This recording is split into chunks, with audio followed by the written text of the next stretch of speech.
شروع مالک کل کائنات کے بابرکت نام یا اللہ کے ساتھ جو رحمان بھی ہے اور رحیم بھی ہے۔ السلام علیکم، مجھے میاں عمران ارشد کہتے ہیں اور آپ کا مشکور ہوں کہ آپ میرے یوٹیوب چینل پر موجود ہیں۔ آج ہمارے ساتھ پوریا مقبول جان صاحب موجود ہیں، کسی تعارف کے محتاج نہیں ہیں۔ بہت بڑا نام اور ایسا نام جس نے نہ صرف عوام کی خدمت کی بلکہ پوری قوم کے اہم ترین معاملات میں ہمیشہ پیش رہے، اور رائے کے حوالے سے لوگ ان کی رائے سننا بھی چاہتے ہیں اور اپنی رائے ان کی رائے سننے کے بعد بناتے ہیں۔ اور یہ سب thank you very much for your kind time. Sir, ابھی ریسنٹلی جو یہ ایشو ہوا موٹر وے پر، اس نے ایک بار پھر سے ایک ویو ٹینڈر کروا دی ہے جس میں درندگی کے واقعات کے حوالے سے بات کی جا رہی ہے، اور یہ واقعات ہر سال بڑھتے جا رہے ہیں۔ پرابلم کیا نظر آتا ہے کہ سوسائٹی میں ایسا کیا اپسیٹ ہوا ہے کہ یہ پرابلمز ایک دفعہ پھر ہائی کی طرف جا رہی ہے؟ دیکھیں، کوئی بھی سوسائٹی جو ہے نا وہ اچانک بری نہیں ہو جاتی اور اچانک اس کے اندر اس طرح کے حالات پیدا ہیں۔ یہ آپ کو چونکہ موٹر پہ ایک واقعہ ہوا ہے، اس سے آپ کو نظر آ گئے ہیں اور آپ میڈیا کے اندر آ گئے ہیں، اور اس خاتون کے پاس ایک چیز اویلیبل تھی جسے آپ موبائل کہتے ہیں، اور اس نے ایک بات کر لی، اس کے بعد وہ آپ تک پہنچ گئی۔ لیکن آپ کو شاید اندازہ نہیں کہ اس پورے ملک کے اندر ہر شہر کے اندر کوئی نہ کوئی چھوٹے موٹے واقعات ایسے ہوتے جا رہے ہیں۔ بلکہ اب تو صورتحال یہ ہے کہ اگر ڈکیتی ہوتی ہے تو اس ڈکیتی کے ساتھ most of the time rape بھی ہوتا ہے۔ یہ ہے۔ اب یہ ایسا کیوں ہو رہا ہے؟ ہمارا معاشرہ ایسا بدلا ہے۔ دیکھیں، معاشرے کو خراب دو چیزیں کرتی ہیں، ایک آپ کا ایجوکیشن سسٹم اور دوسرا آپ کا میڈیا۔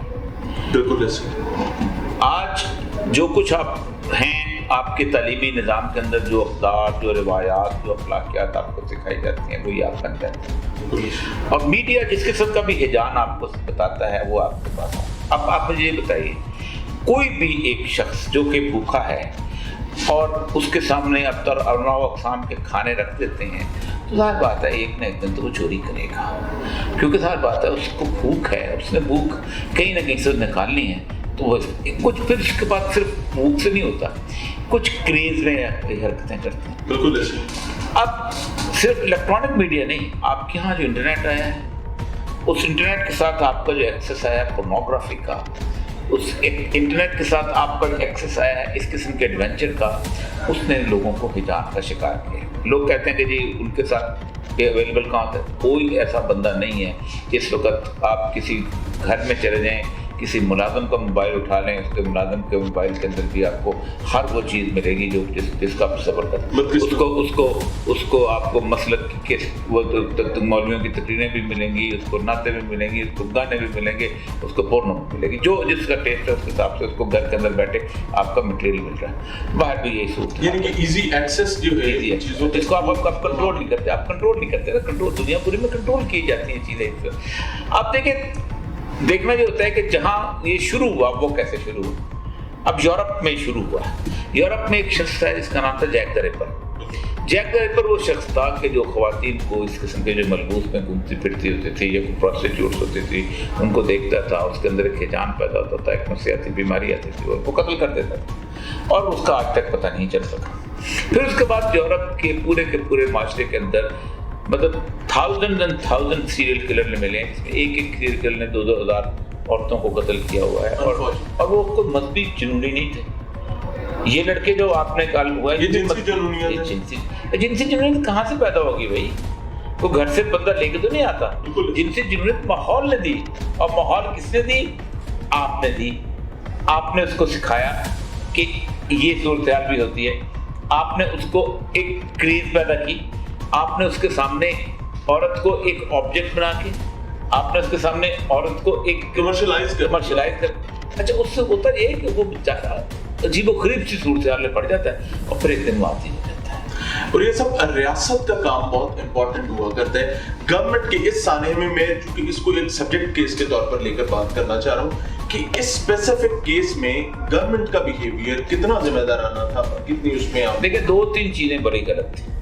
پہلی بات تو یہ ہے کہ آپ نے موٹر وے جو ہے وہ آپ نے شروع کیا، یہ بالکل ایسے کہ آپ کے گھر میں ایک لفٹ لگی ہوئی ہے دفتر میں، اور آپ اس لفٹ کے کوئی انتظامات حفاظتی نہیں کرتے، لفٹ چلا دیتے ہیں۔ بالکل ٹھیک ہے۔ اور پھر کہتے ہیں کہ لفٹ گر گئی، وہ بھائی چلائی کس لیے تھی؟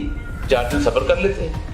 اچھا، موٹر وے کے بارے میں عموماً یہ تصور کیا جاتا ہے کہ موٹر وے پہ لوگ سیف سمجھ کے جاتے ہیں، جیسے اس طرف موٹر وے تھا اس میں سیف ہوتا تھا۔